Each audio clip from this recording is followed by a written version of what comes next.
Hello, everybody, and welcome back to Roll20 Presents Tomb of Annihilation, or alternately, I guess, Dank Pit Full of Bones. So, what is the plan, my friends? I have prepared augury. Okay. And dispel magic. Okay. And I'm going to ask my cool seashells. Oh, I need to give you experience. Sorry, I didn't mean to interrupt. I forgot last time. Let me give it to you. So, yeah, of course. So everybody gets 162 experience. Everybody gets 162, and then for dealing with the quippers, Arcturus gets another 200. Okay. Cool. Are you gonna do the math in chat, Dave? I always look at your. People are taking the piss out of me for doing it in chat. No, I did it. Using the Roll20 calculator is great. Oh, I can't remember what we were on now. I'm just going to press 2671. Well, 9671. What is it now? 9671 plus what was the amount? 162. 162. There you go. Thank you. And then I'm at 10,033. Yeah, 1033. Okay. Got it. So yeah, you awaken the next morning. The weather today is rainy next to the grave of this sizable green dragon that lays down below in a pit full of goblin bones and vegetation, also piranhas. Yeah. What? I drew its head in my journal last night. So I have cool seashells for my augury. And I am going to ask Istitia about the results of a specific course of action. Okay. Which I intend to take in the next 30 minutes. It's what will be the outcome of casting dispel magic on that damn door down there. Specifically for opening it, not whether it'll work or not. Oh, yes. Well, I guess the question is, will casting dispel magic? Okay. And how do you read the omens, right? How does God give you signs? I feel like it's depending on whether the seashells turn like with their like cool shiny abalone like bellies up or down. Oh, so they're like half like clamshells, like half shiny. Yeah, wheel or woe. Yeah, and then it's like fate. So the plus side or the negative side. Okay. Yes. So not good. Bad. The signs are negative. All signs point to no. All signs point to no. Attempting to dispel the magic on the door will lead you to wheel, or rather to woe. Yeah, bad times. Not good. Well, thank you. I don't have. I'm not doing that then. Okay. Wow, that's a shame. If there's something else here, I can ask again about a different course of action, but the more I ask, the less likely I am to get an appropriate answer. Well, we don't have any other plans to ask about. Fire was a plan. Other than look around a whole bunch more, but then we gotta kill the fish because I want to go down there and like figure it out, but I can't if I gotta stay up here. You go down there and I'll kill the fish from up here. I'll throw lightning at them or whatever. I'm gonna be in the water too. I mean, lightning and water tend to not work well together. I can just as easily do that. I mean, they're a swarm of hungry piranhas. You could distract them with meat. That's true. Do you want to review what you know and see if you can think about like another approach? Because like Dave said, it doesn't sound like you have a plan besides dig around more. Well, I mean, like out of character wise. Yep. My brain is like, this is a setup situation, right? And I want to find the solution for it. We have the tools. I'm sure there's something here that will solve this problem. It's just a matter of like, where am I looking to find that thing, or what am I doing to? Well, and I think that's in character too, right? Like Ishi, dragons don't just like have pits with secret doors in them for nothing. Like Yeah.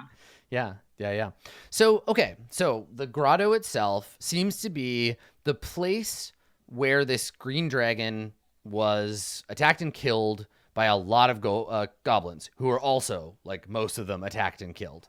Its bones lie at the bottom of a murky pond. The hole is 90 feet across, 30 feet deep, with 3 to 4 feet of water at the bottom.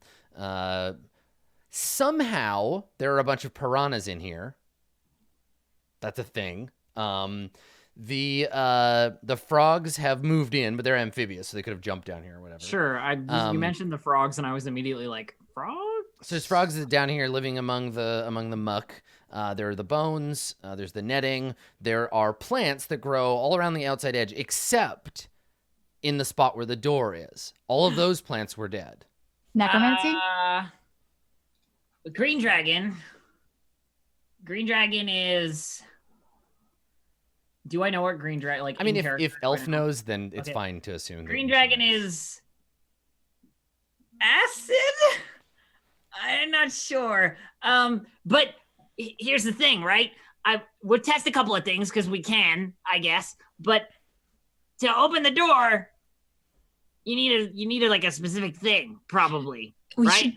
We should test whatever thing on the plants and not the door. Well, because like the dragon is gonna have a breath weapon or like magic or something, and to open the door, that's the thing that the goblins didn't have, so they couldn't get it. But we have that. Whatever it is, we just have to use it on the door. Well, yes. So, have you? You can do flame without using a spell slot, and then it spell slots for testing other things, right? I think we can safely jump straight to the same kind of breath that a dragon uses, and we'll let green dragon. We don't know. Yeah, we do. No, we do. You? Do we? No? Yeah. Do you know? Okay. Well, good then. If Ishi's allowed to know in character, sorry. No, I did, like yeah. Sorry, Elf seems uncertain. Yeah, I think it's fine. That's pretty. Like that stuff's pretty. Like commonly known. So wait, there are so many stories about dragons in the Forgotten Realms. I'm sure it comes hold on, half of Malik, the name of the game. Malik, you have the spell, right? That makes you breathe like a dragon, like straight away. That's what I was saying. We should have a dragon breathe green dragon's breath on the door. Am I the dragon? That's so cool. You're the dragon. So in your case, this spell, what does it do? You can choose what kind of damage it deals? Yes. Okay. Yeah, I'm just checking that it has the full range. Because it's not filled out in my thing. Okay. Acid, cold, fire, lightning, or poison. Yeah, cool. Cool. All right. Okay, well, now the trick is we gotta all get down there and not get eaten by piranhas. Well, we can dangle whatever the fish. We can dangle a frog, fresh rations, fresh-ish. Do you have meat jerky? Hang on, let me check. I mean, a ration could be jerky. I just wouldn't have it. Yeah, I don't think piranhas like they need blood, right? They're used to raw right. flesh. If you dangle a jerky in there, they would just think weird salty stuff. They might not even know that it's meat. Little fox, you could ask for a sacrifice. Like Arcturus like backs off once. He's like, little fox, you could do something. I could go get a thing or try. Kill some of the frogs. But they're already down there. The piranhas could eat them right now if they wanted. Okay, I really want to go down there, so can we figure out what we're doing? Little Fox just crosses her arms and says, "Dragons are liars. Hate them." And then, like, sits. Can I go into the near part of the jungle and I want to hunt something with... Do you have a missile weapon or like a spear? Or... I have a crossbow. Okay, all right, then yes. And a trident, okay, which I can throw. So like, yes, I want to hunt a thing. Okay, make a survival check. Okay. 16. Okay, you do it. Okay, so I come back with like, I don't know, rabbit or something. I don't think there are a lot of rabbits in the jungle. I don't know, jungle thing. Jungle herbivores? Like a bird or something. Yeah. Yeah, it's just a monkey. You could find a sloth, a capybara. A sloth. Yeah. Okay. Oh my god, a sloth sounds like about right for what you could hunt. Yeah, because Arcturus is not a land. The noble hunter. Like, this is the thing. We would absolutely get a shot of like Arcturus with like mud on his face, like all like skulking through the brush, hunting your prey, bringing the crossbow up to your face, and then we just see this sloth like hanging. Oh, it totally does. It totally fakes you out. It looks like it's like a slow motion hunting thing, and then you realize it's just a sloth, and and like something else moves past it. And then you thunk, and then hit it, and it just falls into the brush. Yeah. And so I bring it back, and I say, and I like creep behind Little Fox, like I'm ashamed of having like killed the thing. And then like, yeah, I'll tie it to some rope, and like, because we have 150 feet, I think, altogether. So that's totally fine. And like, I will lower it in the opposite direction from where the door is. And like, I'm not gonna. It's like that scene from Jurassic Park where they're lowering the cow into the Velociraptor pit, because as soon as it gets into the water, some blood from the crossbow hit spills out into the water, and then froth and tails and like tiny biting things, and they just start chewing the thing apart, and you got to go quick. Yeah, well, I didn't drop it into the water until like Ishi was ready. We cut over to Ishi, and Ishi's like ready to slide down into the thing. Okay, so Ishi, make an athletics check. Sure. Is it advantage because of the rope? Yeah. I cast this on you first, Okay. in case I fuck up something, because I can't climb for shit. Okay, so I have dragon breath on me now.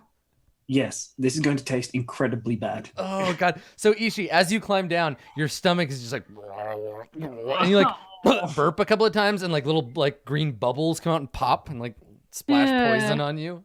Yeah, it's actually poison. Yeah, because it'll be like a poison gas cloud that comes out. Oh god, you have the worst stomach ache, and I think your like little belly's all like round with dragon goo, and you're just like, did you say you do have advantage from the rope? Yeah. You say athletics? Yeah, athletics. Okay. 19. Oh, Okay, thank good, goodness. good thing. So you slip a little bit, but the rope's got you. So you slide down into the water, and like you essentially have to swim because it's basically all above your head. So Yeah, like, it's that like crocodile swim motion. oh my god, yeah. We see you dive into the water, and then like your little tail, but then occasionally you hiccup, and we see little poison bubbles come up to the surface. And then you get over to the edge. And the sloth body is very quickly becoming bones. So you come on over to the edge, and you see the wall and the frayed edge of the dead leaves around it. What do you do? All right. The leaves billow of like poison gas, basically. So it pours out, and we see it in all of its slow-mo vape commercial glory. And like roils against the surface of the water. We see the plants peel back. A frog nearby just goes bleh and croaks. And then you hear, because it's a frog. Get Get it? You hear a faint as the stone slides back and then rolls out of your way, revealing an alcove beyond. It's open. So is the door above the level of the water? No, the water kind of like rushes in. In. And it's an alcove, not I guess it would be in there already because it just It would through, yeah. Yeah. And it's an alcove, not a hallway. Drops down into the water. There's like a huge splash. Okay. Do you want to make the athletics check to like slide down, or do you just jump and take the damage? I mean, it's for color. Yeah, strictly for color. I will make the athletics check. Me. I want to go. I get double 19s. And the reason she wants to go is that she is very concerned about traps and other mishaps down in here. Okay, let's see how many, for you at home, let's see how many rounds there are before the quippers are done consuming their prey. Okay. All right, so this round, Ishi's at the entrance, Malik and Little Fox, there's only one rope, so someone's climbing down without advantage, I guess? I think that Little Fox just jumped. Little Fox just jumped, yeah. Like, so I don't think that Little Fox... No, but if you jump, you take the damage, so like, I assume you're down sliding down. And then like the last little bit of the way, she just drops down. Oh, okay. So athletics check from Little Fox? Already did it. Got a 19. Okay, yeah, you're good. So Malik, you wouldn't have had advantage then because you don't get the rope. But you're fine because 15's okay. Okay. All right, so the three of you are down in the bottom. Arcturus, you're up above holding the rope with the sloth attached to it. Yeah. It's getting lighter. Like you feel like it's not resisting as much. Okay. So it takes one turn to cross because everything down here is difficult terrain. So it'll take one turn to cross from where you land over to because you specifically said the sloth was over here and I guess the rope. So you'll be there at the beginning. I wasn't gonna go. Yeah, Arcturus is gonna hang out with the rope. I'm watching the sloth rope, and I'll tell them when it's done. Yeah. Okay. All right. So I guess that you're all there, but Isha, you have a full turn to like do something if you want. I step into the doorway. Okay. Like the alcove is only about 15 feet deep. Okay, so I can like see the whole thing? Yes. Yeah, it's 15 feet deep, 10 feet by 10 feet, like across the top and the side. And it is a carved, like slightly elongated cube, a rectangular prism. Sure. And there are shelves carved into the walls. You can see that this place looks like it was cleared out quite quickly. There are coins scattered on some of the shelves. You can see the glinting of coins on some on the floor in the murk. But there are some items left in the alcove. There is a reptile skin purse, a small box that's made out of two dinosaur skulls, like locked together, so the teeth onto the back. So there's a box, and what looks like a femur, just a femur that's like cut off on one end. Is there anything like? Do any of the shelves look like they've been broken or like sealed or like any of that stuff? Like the stuff that I'm seeing is like readily apparent and yes, yeah. It doesn't look like there's like nested secret. Okay, we're being quick, right? And I just like having stepped in there, move over to the shelf and like grab stuff. Okay, sure. Yeah, you can grab like one thing. Yeah, I grabbed the box. The box, okay. Box. You grab that box. It's light. It feels like it's either empty or actually I think you feel something moving around inside, but it's okay. Yeah. So you drag it. There's a purse and this like dinosaur bone. Little Fox and Malik, you're on either side of the door. What are you gonna do? Do you want to go in and get it? Come grab some stuff. We gotta go. Mm-hmm. Yeah, I guess I'll go in and grab the purse. Okay, sure.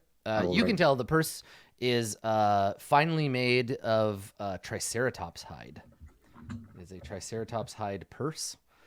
You recognize the skulls as being velociraptor skulls, and the femur is the femur of it's like a gallimimus maybe. It's like gallimimus is like a plains dinosaur. But like a bird-like dinosaur. It's like the leg bone, so it's probably hollow is what I'm getting at. And Malik, you want to go in and grab the bone? Yes. Okay. Yeah, so you grab it. It has a wax seal on one end where it looks like it was cut off, polished and then sealed with wax. And when you pick it up, you feel something. It's like you know what a rain stick is? It's like that little. Yes. When you pick it, the weight shifts back to your hand, and you feel something thunk against the end. Arcturus, the quippers have finished with the sloth. So you like tumble back and the rope like snaps back up to you. They're coming. Get out of there. Yeah, we cut down and we get to the surface of the water and little fins as they start to swim towards you. The swarm's approaching. Okay, let's go. like run out of there with the stuff that we've gathered. Well, you have to swim, but like I mean it's right there. There's like plants and stuff, and you can climb. Like it's easy to climb the sides. You just got to make the roll. So one person gets advantage from the rope. The other two of you just need to make rolls to climb out. What's your athletics there, Malik? -1.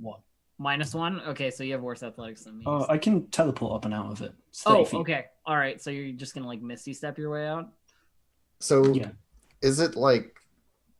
Is the door going to close again, or does the door just stay open forever? It hasn't closed in the last we don't know. 18 seconds. Yeah. I would get out of there.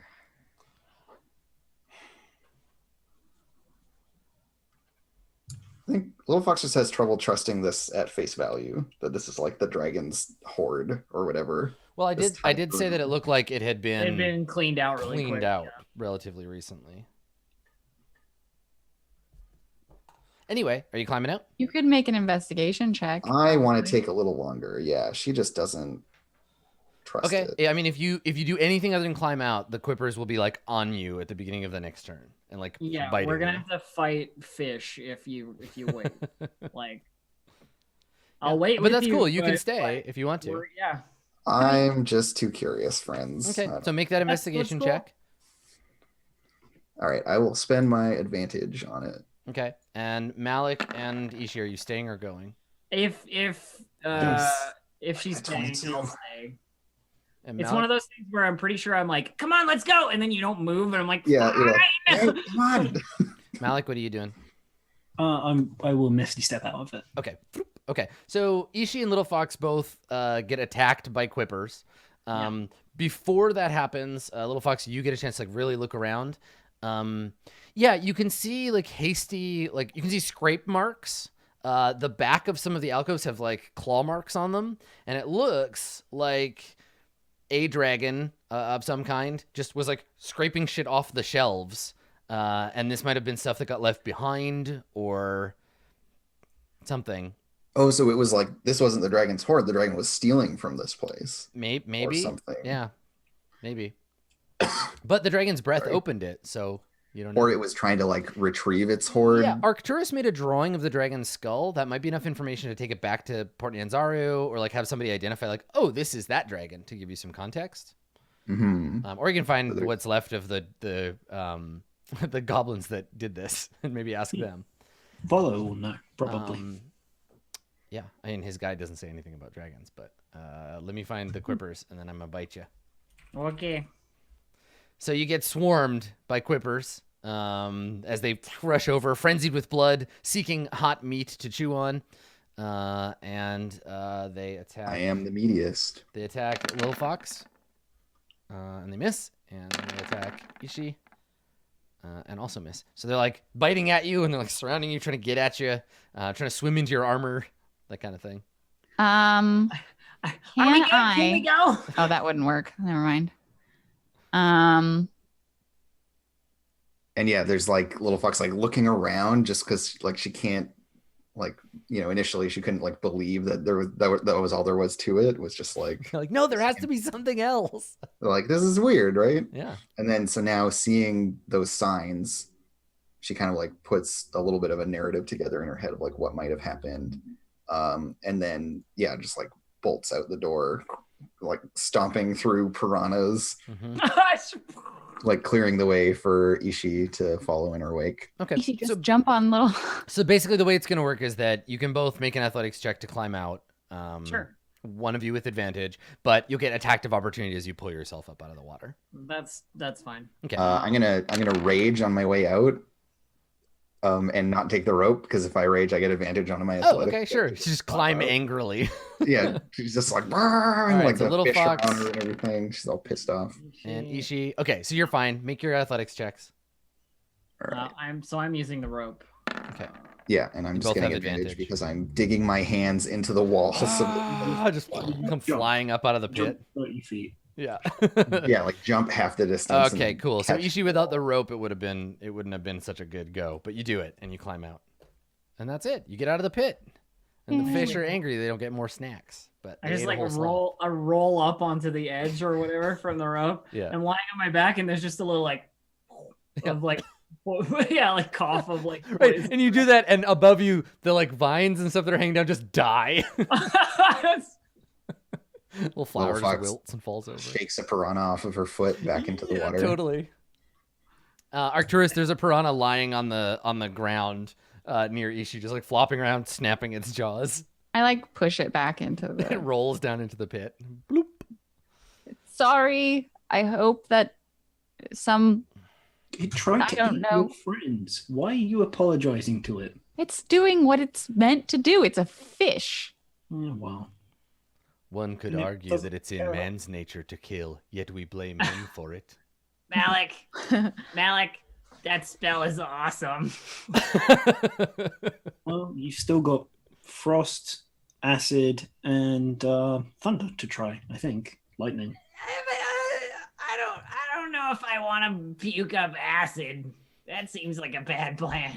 Listen, the guy who can puke up acid is always a hit at parties. Well, what did you get out of there? Mm-hmm. I got a box. Yeah, so it is indeed a box.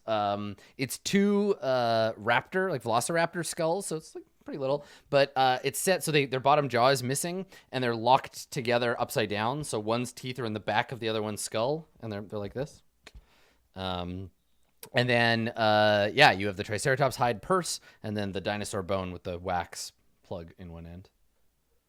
I open the purse. What's in the purse? Okay. Yeah, so the purse just has Is like it a leather. snakes? Is it full of snakes? Leather strings, just the one snake, and it bites you in the face, you die. No, it's got a magical gem, but when you touch the gem, you go insane and then you die. No, it's a coin purse. In it, there are 55 gold. So write this down, somebody. I'm 55 writing it gold. down. Okay, 800 silver. So it's a pretty big purse.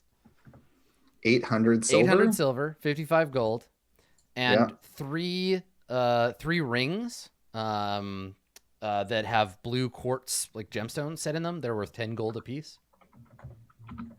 They're pretty. Yeah. So blue quartz ring, 10 GP. Yeah, rings. 3 of those. So 3 rings at 10 GP. 55 gold and 800 silver. So that's what you get out of the purse itself. The purse is also probably worth something. Great. Ishi, do you want to open the box? What's in the box? Yeah. So like a little searching, you realize that one of the teeth, you push on it and the box pops open. Nice. Inside the box, you find a folded piece of black velvet cloth. Fold it over something at the bottom of the box. I pick it up. Okay, so you pick the bundle up. There's a snake with an evil gem in its mouth, and it bites you and poisons your brain. You unfold it. There are 3 objects within. The first, even in the rainy, like wan light of Chult, they sparkle brilliantly. 2 like pinky nail size, like human pinky nail sized diamonds. Whoa. Which you would guess at a glance to be worth 500 gold pieces each. Whoa. Just sparkling there in the light. Additionally, my dinosaur mount. Oh yes. Additionally, mounts are a terrible idea in the jungle. Yeah. They'll just die. Let me see if there's an official description of this other thing before I get all poetic about it. Okay. Dinosaurs. Let's see. I want a cool +1 shield. It's not a +1 shield. It's much smaller than that. No, I mean like with the money that we are going to have. I'm gonna buy a +1 shield and a new girlfriend. I'm gonna buy that spell. It lets me have several new boyfriends. Yeah. Several new. It's called Spirit Guardians. Okay, so it's a long, thin object carved of like pale wood or maybe bone or some combination of the two. The thing is carved to look like tortured spirits like clawing at each other. So they have these like wailing faces, these like empty eyes, and they seem to be like climbing up this wand to the top. And then the tip of the wand is an onyx, like a cut onyx, in a sort of pointed like diamond, slightly rough diamond shape. And just looking at it gives you like the chills. I think this is the moment where Ishi's looking at this, like she has this velvet like unfolded in her hand, in her little claws, and she's looking at the diamonds with like these big eyes, and then she sees the wand, or what it sounds like a wand to me. It's a wand, yeah. And like picks it up, and then goes like, ew, and like hands it back to whoever takes it out of her hand. Mike takes it. Yeah, I thought so. And just lets it go. Sorry. And then she folds the diamonds back up in the velvet and like puts them in the box, closes the box. So, I mean, Malik, I don't think you're there to grab the wand though, because you have the hollow bone, which I assume you're opening. Yep. I want to look at the wand then. Okay. Yeah. So you get a knife and just like pop the cork out of this dinosaur And bone. it's a poisonous gas and you die. Yeah, and it just sprays venom in your face and you die. No, so you tip into your hand what's inside. There's a faint kind of like metallic clicking sound, and 5 perfectly spherical like metal balls like tumble into your hand. They're probably like an inch, like they're like a little smaller than golf balls, pinballs basically. But they're perfectly like their surface is perfectly chromed, and they have a good weight to them. And there are 5 of those, and they just roll out of the end of the. All right. When's the tuning time? Now? I mean, when you take a long rest, I think is when you identify. Rest. Yeah. When did we? This was in the evening that we came here, right? So. We camped and then attempted this in the morning. Yeah, you can't camp again yet. You got to wait out the rest of the day. Right. So we'll find out. These shenanigans were for the morning. Yeah. Can I? You can do it for a short rest. Okay. Yeah. Yep. Okay. Yeah. So I want to look at this cool necromancy wand thing. We definitely short rest. This sounds like we're already short resting, where we're all like hanging out. Yeah. And we're looking at our presents. Okay, so you're just gonna so ignore chat. Ignore the last 2 things I did because I don't need to worry about the rest of the day. So you take an hour to find out. I see, and then another short rest would allow you to attune it. Okay, cool. All right, so let me tell you what those items are. The only magical things are the spheres and the wand. Everything else, obviously, is just worth what it's worth. Money. Yeah. Money's pretty magical. The spheres are +1 sling bullets. So they're +1 sling bullets. Got 5 of them.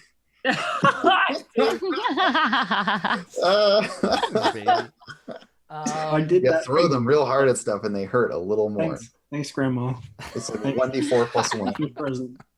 Listen, if you're gonna react like this, I don't have to give you magic items. All right. It just feels like who would bother making that? Grungs want them. Anybody who wants to kill anything with a sling. Slings are very effective at killing shit. I guess that's true. Thanks, Corinne. Dicks. They're poison, you die. The wand is a wand of fear. A wand of fear, which allows you, the wand has 7 charges. It regains 1d6 + 1 expended charges at dawn. I roll, you don't get to know. If you expend the last charge on the wand, we roll a d20. On a 1, it dies. The wand goes away. Okay. You can expend 1 charge to command a creature to flee or grovel, as with the command spell. Mm-hmm. You can expend 2 charges to emit a 60-foot cone of amber light. Each creature in the cone must make a DC 15 wisdom save or become frightened of you for 1 minute. While frightened in this way, it must spend its turn trying to move as far away from you as it can and can't willingly move into a space within 30 feet of you. It also can't take reactions. For its action, it can use only the dash action to try to escape from an effect that prevents it from moving. If it has nowhere to move, it can use the dodge action. At the end of each of its turn, it gets another save. Mm-hmm. So there you go. That sounds awesome. Yeah, Wand of Fear. That's a really good item. Yeah. Is it arcane or divine? I don't know how wands work in this because I don't ever play Dungeons and Dragons. Well, I mean that's the thing, right? Like I'm not sure either. I know how it would work if we were playing like 2nd edition. Right. Yeah. Right. But I don't know if you need to be anything special to use a wand, but maybe I'm wrong. I have no idea. It's arcane. Chat says. Oh no, it's an arcane focus, is what it is. Yeah, you can use it if you don't have your spell components. Let me look up wands and see if there's anything in the SRD. Just because I'm actually not sure. Wands have not come up a lot. Can like a non-magic user use a wand? It used to be. I think you need to be a spell caster of some kind. Yeah, but like I'm just wondering if it's Arcturus or Malik or both. You know. Here we go. Magic items. Attunement. Some magic. Blah blah blah. Wielding and wearing items. Okay. Activating an item require categories, command word, spells, charges. Yeah, I don't think it says anything. I think anybody can use it. Here we go. Certain items, magic items, such as certain staffs require you to have your own spellcasting ability when you cast a spell from it. In which case, you have to have use magic device as a feature. With the wand, I think you can just... or whatever, you'll have that. I mean, yeah. Let me double check the wand section specifically again. Make sure I'm not missing anything. Yeah, if there's nothing in the thing about it, I have like spells that can do that to the undead. So it makes sense to me, at least, that I would be able to do that. I can also get command as a spell. So like, yeah. So the thing under wands is that it's an arcane focus designed to channel the power of arcane spells. So Malik could use it as an arcane focus, but that doesn't mean no one else can use it. okay. And then all this says is most cases anybody can use it. And there's nothing specific about having to be right. Okay. Yeah. So unless it's a spell, in which case you do need to be your own thing. Anybody can use the wand of fear. Okay. Well, if we're ever in a very dangerous situation, I suppose this might be valuable. Otherwise, I don't really tend to need to scare people more than I usually do. I tend to try and not scare them. So, I don't know. Think you've ever scared anyone in your entire life, have you? Me? Some people. I mean, my. I think it's no. I get it. I think it's the teeth. Probably. Some people just don't like things that are different. You know. So not like scared them like boo. Just. So who's using the stick? I don't know that any of us need to use it. We could sell it. Well, then keep it. Yeah. We should keep it. Who's carrying it? I mean, I can carry more stuff than Malik can. So like. Yeah. Okay, I just need to know whose character sheet to put it on. Yeah, I got it. Wand of fear. No, I can drag and drop it for you. Oh, okay. And then you can click it and look at all of its stuff in case you do need to use it. Oh, okay. Yeah, I just like I don't really think it matters who uses it, but someone needs to attune to it apparently. Yeah, it is attunable. Yes. So right now it's just a stick. okay. But one of us should attune to it. So back in the day, it used to be that rogues had a special thing where they could use magic items. They still do. It's just that they can use it as a stand-in for casting from items. Yeah. So like you could give a rogue a wand of fireballs and they would cast it using that ability instead of just 0+. Yeah, exactly. So that's cool. It's a little different now. Okay, so if it needs to be attuned, then someone needs to attune. You need to take another short rest to do that. I mean, it doesn't necessarily have to be right now. We could do it overnight. Like, I'm not urgent about it, but like, decide. Do you care? If you want it, you can have it. I feel like Sorry. either of you are good candidates because it's Yeah, something you're going to want to lean on. you too, but that's it. Yeah. If you Not can like, do you create bits of fear, I take it. just don't use it as a stand-in for fireball, right? Or do you? I mean, like, I suppose it doesn't harm someone to be afraid. They just have nightmares for the rest of their life. I remember the way you were like in the swamp and this screaming demons thing. I just, don't. And all the while, Malik is feeling kind of somewhere in him, as Arcturus is like explaining, just this like greed for the item, and he's kind of like, I don't kind of like this feeling. Yeah. Some of it is just like, I don't need to use it practically, but like, give it to me. I really want it, especially because another dragon's had it, and it's like something hundreds of years in my past that's kind of like, give me that now. So he just like takes it from me and is like, thank you. Yes, I'll keep hold of it. Mm-hmm. Okay, I added it to your character sheet. Thank you very much. Oh, okay then. Well, I think I made out the best in all this with my shiny rocks. Now, And Little Fox just like puts a hand on yours, so your hand, like tiny hand, disappears inside hers, and she says, "Our rocks," and then like goes back to of course, our rocks, our shiny rocks, everybody's rocks that I will give everybody the money for when we sell them in the town. Okay, where are we going? What direction? South, as just always south. Yes. Okay. All right. So you've used up a lot of today, like traveling, or like hanging out and doing this. So we'll treat it as the next day. Well, Wait, you just said that we couldn't take another long rest right now. No, you can't. But like, you can't travel a full hex either. Like, there's no, I can't move you a hex if you don't spend a whole day. Yeah, so we're in a weird space. You just walk around for a while, but don't really get anywhere. Okay. The rest of the day goes. I'm also not going to roll for encounters for the rest of the day, so we're just calling this the We're day. just gonna. Yeah, wipe that's away. fine. So, however, the next day is extremely warm and dry. The sun comes out, burns off all of the rain, and it's super hot. So, if you do... Oh, sorry. I've re-prepped the food and water spell. Okay. If you do decide to travel today, everyone will take a level of exhaustion. And then take a DC 10 con check at the end of the day if you're not near a source of water, which you're not in the jungle. Well, We have the jug. Yeah. Well, but that's like... They mean like... Yeah. So this is like basically what it says is if you actively seek out water throughout the day, you go like half speed. I see. Yeah. Or you can find some shade. And that doesn't have anything to do with like how much water you have like on you. I mean, you can conjure food and water, and you have the jug, so I think we could probably ignore that. Yeah, because the jug makes more than we strictly yes, need. That's true. Yeah, it does. And so do I. And so level 1 exhaustion if we travel at all. Yeah. Yeah. And then potentially level 2 exhaustion if we fail the con check and don't have access to water. I think that this is the first time this one's come up, and I kind of don't like it because the minimum speed should always be 1 because we get into these places where it's like half, and I'm gonna change this. I don't like it.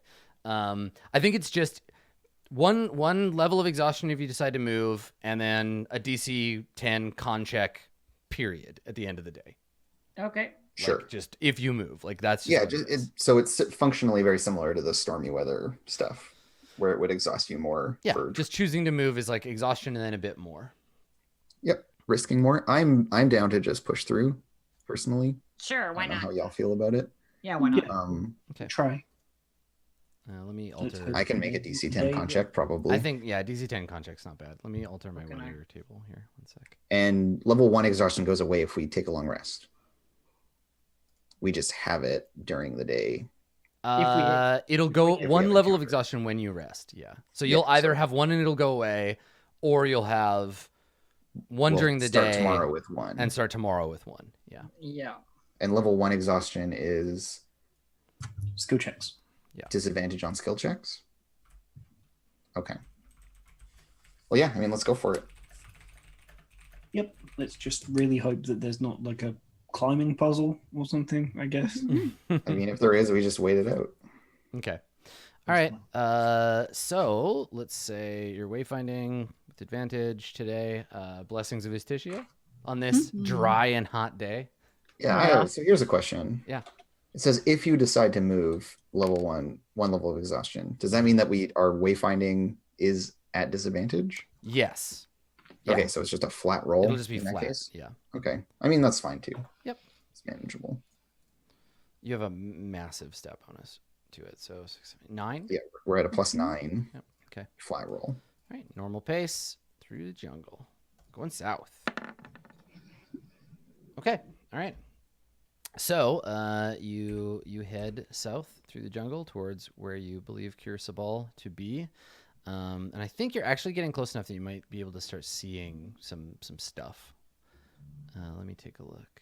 Yeah, you're right on the edge of it. Okay, so the 3 hexes around Cure Sabal rise up out of the jungle. As you might imagine, Cure Sabal is atop a significant mountain. I think that today in the distance you'll be able to see. It's actually really clear, so there's no rain, so you can definitely see it. Let me pull up Cure Sabal, and I'll give you a quick. Oh shit! It's Burb Town. Yeah, I'm so high. You're only one hex away from visiting. So let's see. Cure Sabal. Borb Town. So Cure Sabal, you can see at a distance, and there's another map for it, and we'll do that when we get there tomorrow. But I'll give you a little preview. Here we go. So yeah, you see set into the side of the mountain stone buildings that emerge from its outside. And you can see tiny figures moving in the air around it. Some landing, some taking off. And you make them out. Maybe you stop as you're climbing up a hill and like look, and you can see them through a gap in the trees as you move towards the mountain. Yeah, so that's the thing you can see. That's where you're headed in the distance. Impressive. Yeah. I'll tell you more when you get closer. Let's see how the rest of the day goes. Okay. All right.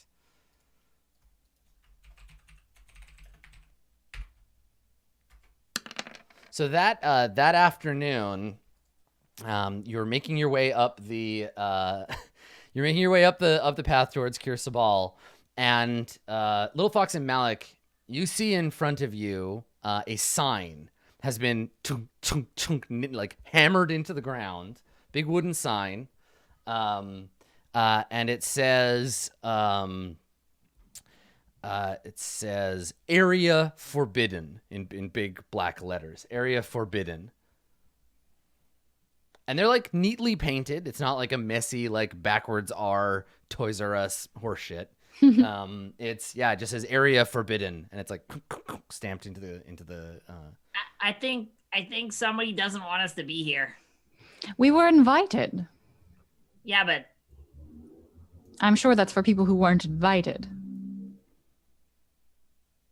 I'd actually forgotten that we had been. I was going to ask if you thought you could try and smooth this over, but we don't need to. We saved I don't remember what his name is. Rude. I wrote it down. Steve Birdman, obviously. Steve Birdman. Yeah. And Harvey's brother. Steve said that His name was not Steve. we should come and visit. Jesus. Rude. I can't pronounce your name, so I'm going to just call you Steve. His name was Nafir. Nafir invited us to come to Kir Sabal. I specifically requested the honor, as I've spent a lot of time among the Aarakocra. okay, but here's my question, right? I totally, yes, all of that, good. We should go there, yes. But how many people do you think who get caught in the places they're not supposed to be say, oh, I'm allowed to be here? Because I know I've done it like a whole bunch of times. How often do you run into a Triton who speaks Aarakocran? I think that they would be at least interested enough not to kill us on sight.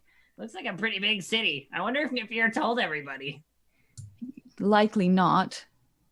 Well, we've not come all the way through the jungle to be put off by a sign. I'm certainly not. Okay, fine. Onwards. So you just walk around it? Yeah. Okay. All right. Unless it looks like there was like a rock fall or something, like it's dangerous. It just says area forbidden. And I think that's the shot we linger on, right? The group of you moving towards the mountain, fading out of focus, and just this ominous sign saying area forbidden. And let's take our last break, and when we come back, we'll see just why this area is so forbidden. Don't go anywhere. Because it's full of snakes.